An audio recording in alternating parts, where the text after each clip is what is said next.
Bukan Istri Bayaran, oleh Eva Ting. Part 2. Felicia mengernyitkan dahi saat seorang wanita paruh baya masuk ke toko buku dan alat tulis milik orang tuanya. Sudah 1 jam ia duduk di balik meja kasir dan melayani beberapa pembeli. Sewaktu datang ke sini tadi pagi, ia sengaja menyuruh Asep mengantarnya hanya sampai di depan beberapa ruko sebelum toko orang tuanya agar Kelvin tidak melihat ia keluar dari mobil mewah tersebut. Begitu tiba di toko, Devon pergi dengan alasan ingin sarapan. Sudah 1 tahun belakangan ini Felicia dan Devon yang mengelola toko, tepatnya sejak ayahnya terserang stroke ringan dan ibunya memilih merawat ayahnya sepenuhnya. "Syukurlah bisa bertemu denganmu, Vel," kata si wanita separuh baya saat sudah berdiri di hadapan Felicia. Felicia makin mengerut kening. "Ada apa, Bu Lita?" Lita adalah pemilik dari ruko yang sekarang dikontrak untuk toko dan tempat tinggal orang tua Felicia.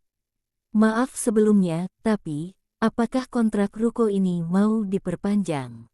tanya Bu Lita. Darah Felicia seketika berdesir tidak nyaman. "Tentu saja, Bu. Bukankah Devon sudah membayar uang kontraknya beberapa waktu lalu?" Bu Lita menggeleng. "Justru Devon bilang kau yang akan membayarnya, Vel." Darah Felicia seketika naik ke wajah. Dadanya turun naik dengan cepat menahan serbuan amarah. "Boleh saya minta waktu 1 minggu lagi, Bu?" tanya Felicia dengan suara yang dijaga agar tidak terdengar bergetar oleh amarah.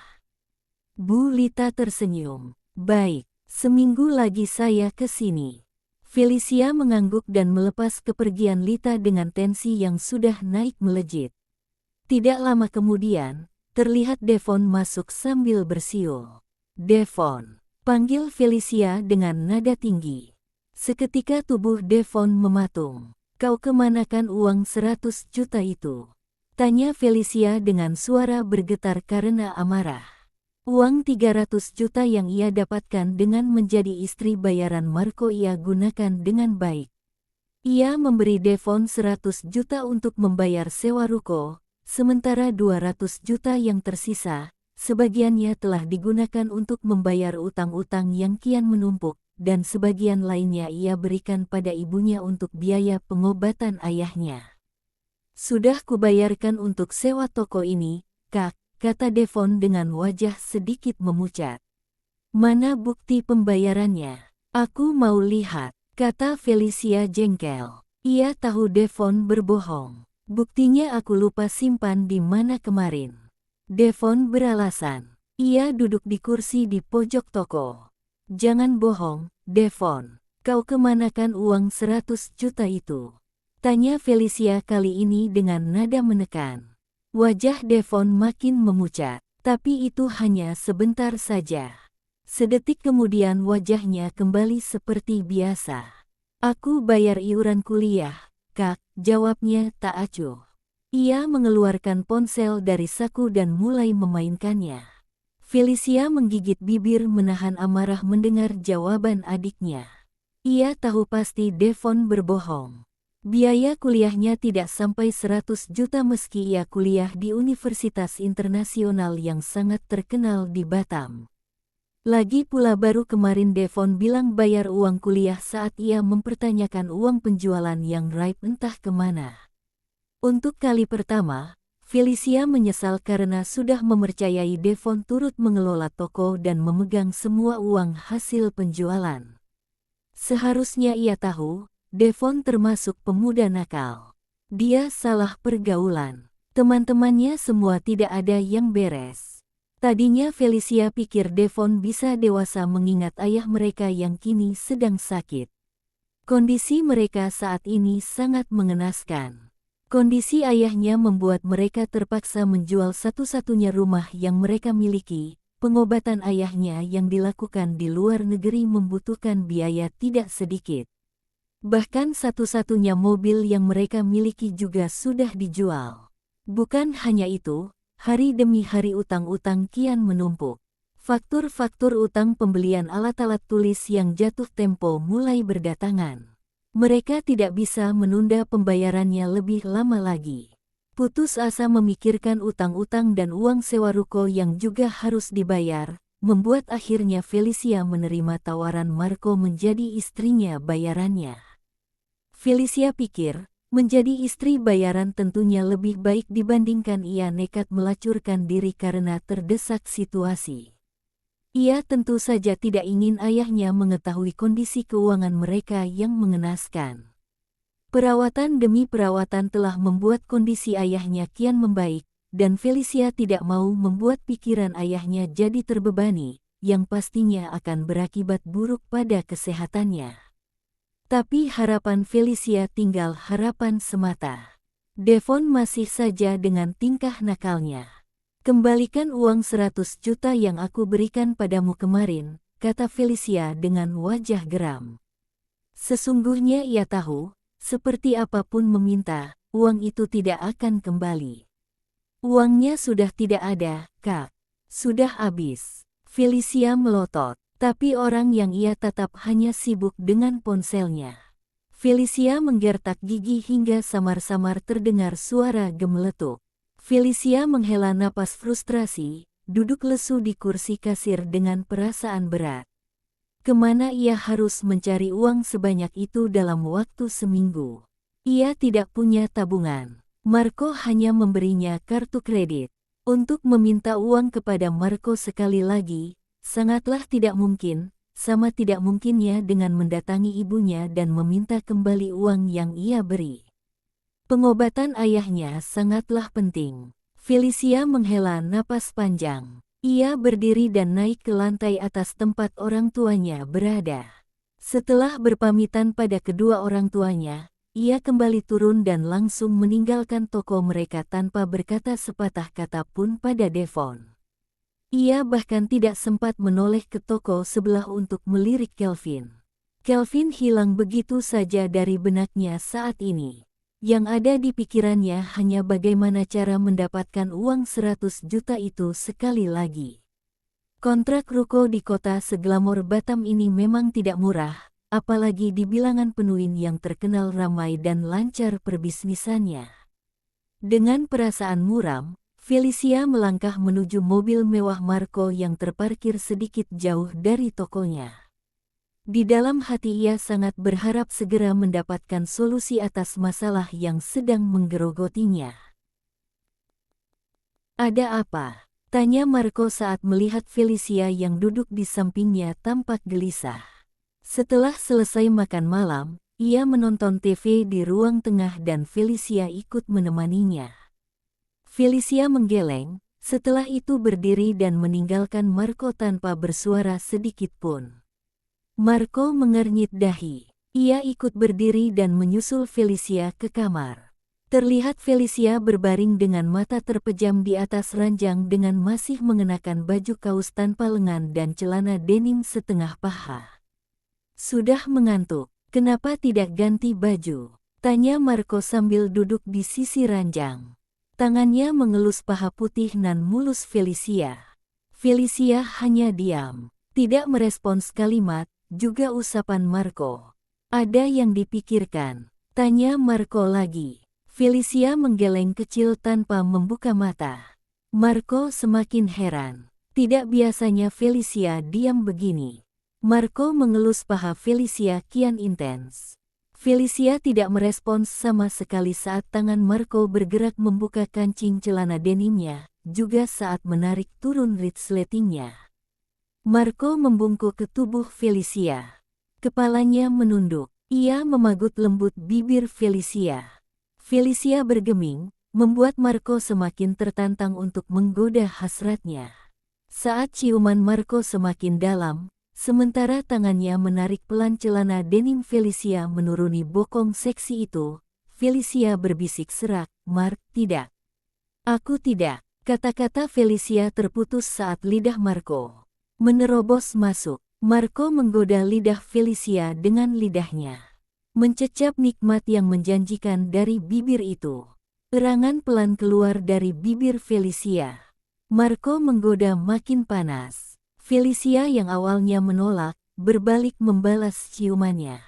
Hasrat membara. Puncak-puncak kenikmatan tiada taraf bergelimang kepuasan menunggu mereka, dan Marco dengan dominan membawa Felicia meraihnya. Felicia terpaku menatap faktur pembelian di atas meja di toko orang tuanya. Putus asa mengingat di laci meja kasir hanya ada uang tidak lebih dari 10 juta rupiah. Itu artinya ia masih harus mencari 30 jutaan lagi untuk melunasi faktur yang sudah jatuh tempo ini. Novel-novel romantis harus mendapatkan uang sebanyak itu. PDF. Belum lagi uang sewa ruko yang harus segera ia siapkan. Padahal Felicia sempat berpikir untuk menggunakan uang penjualan beberapa hari ini untuk membayarnya. Felicia menipiskan bibir, kesal. Devon benar-benar keterlaluan. Adiknya itu menggunakan uang penjualan seenaknya sebagian atau seluruh isi cerita ini dalam bentuk apapun. Mulai hari ini Felicia harus mengelola sendiri toko orang tuanya, atau sebentar lagi toko ini bangkrut dengan utang cerita ini adalah fiktif. Pikiran Felicia melayang pada Marco. Akankah suaminya itu mengizinkannya tetap mengelola toko ini, yang artinya sepanjang hari Felicia akan menghabiskan waktu di sini. Ponselnya yang tiba-tiba berdering membuyarkan lamunan Felicia. "Halo," sapa Felicia setelah menyentuh tanda terima panggilan. "Kau berada di mana?" Ini kali pertama Felicia mendengar suara Marco lewat ponsel. Suara suaminya itu dalam dan maskulin, mengantar desir-desir sensual ke seluruh tubuh. Felicia menggeleng untuk membuyarkan pikirannya yang mulai melantur. "Ada apa?" Terima kasih sudah mendengarkan bertanya tanpa menjawab. Jangan lupa sedang berada di dengan like, komen dan sekali lagi dengan nada juga Instagram, TikTok dan aku di rumah orang tuaku. Sampai jumpa di part berikutnya. Di dalam hati berharap Marco tidak memintanya pulang saat ini karena ia masih harus menjaga toko. "Ada apa setiap hari ke rumah orang tuamu?" Kembali terdengar suara Marco yang dingin dan datar. Felicia terdiam dengan dada berdebar. Apa ini artinya Marco tidak suka ia pulang ke rumah orang tuanya setiap hari? "Aku hanya menjenguk orang tuaku," jawab Felicia pelan sambil berdoa di dalam hati semoga Marco tidak banyak bertanya lagi. "Ya sudah, kalau begitu, temui aku sekarang." Marco menyebut nama pusat perbelanjaan tempat ia berada. "Untuk apa?" tanya Felicia bingung. "Makan siang." Felicia terdiam. Belum sempat ia bersuara, hubungan telepon terputus. Felicia melirik jam dinding yang menunjukkan pukul 1 siang. Dilema dengan apa yang harus ia lakukan. Haruskah ia menutup toko? Felicia tentu saja tidak bisa mempercayai Devon lagi. Belum sempat ia mengambil keputusan, beberapa orang masuk untuk berbelanja. Dan Felicia larut melayani pembeli yang tiba-tiba saja datang silih berganti tanpa henti, membuat ia tidak merasakan lapar, bahkan melupakan Marco yang sedang menunggunya. Ia baru teringat dengan janjinya pada Marco saat tubuh gagah itu sudah berdiri di depan matanya. Dada Felicia berdebar tidak nyaman. Melihat raut wajah Marco yang sangat dingin, bisa dipastikan suaminya itu sedang marah besar. "Mark, aku menunggumu hampir 2 jam, kata Marco dengan nada dingin. Aku, kalau memang tidak mau makan siang denganku, seharusnya kau mengatakannya," imbuh Marco dengan nada tajam. Wajah Felicia memucat, sangat sadar akan kesalahannya. Tapi itu bukan disengaja. Ia benar-benar lupa. "Mark, aku..." Belum sempat Felicia menyelesaikan kalimatnya, seorang anak muda masuk. Dada Felicia kian berdebar tak menentu. Anak muda itu adalah Sales yang tagihannya jatuh tempo hari ini. "Halo, Kak Felicia. Apa kabar?" Sales yang bernama Doni itu langsung duduk di kursi kosong di samping meja kasir Felicia tanpa memedulikan kehadiran Marco di sana. "Kak, mau order apa lagi? Kami ada produk baru," kata Doni sambil mengeluarkan beberapa jenis contoh alat tulis dan meletakkannya di atas meja kasir. Felicia terdiam. Marco menatapnya tanpa berkedip, membuat Felicia salah tingkah. 42 juta tagihannya, Kak, kata Doni lagi sambil menyerahkan beberapa lembar nota berwarna putih pada Felicia. Seluruh tubuh Felicia terasa dingin dan kaku. Tiba-tiba Marco mengeluarkan sesuatu dari dalam tas kerjanya. Ia menunduk dan menulis beralaskan meja kasir, lalu menyerahkannya pada Doni.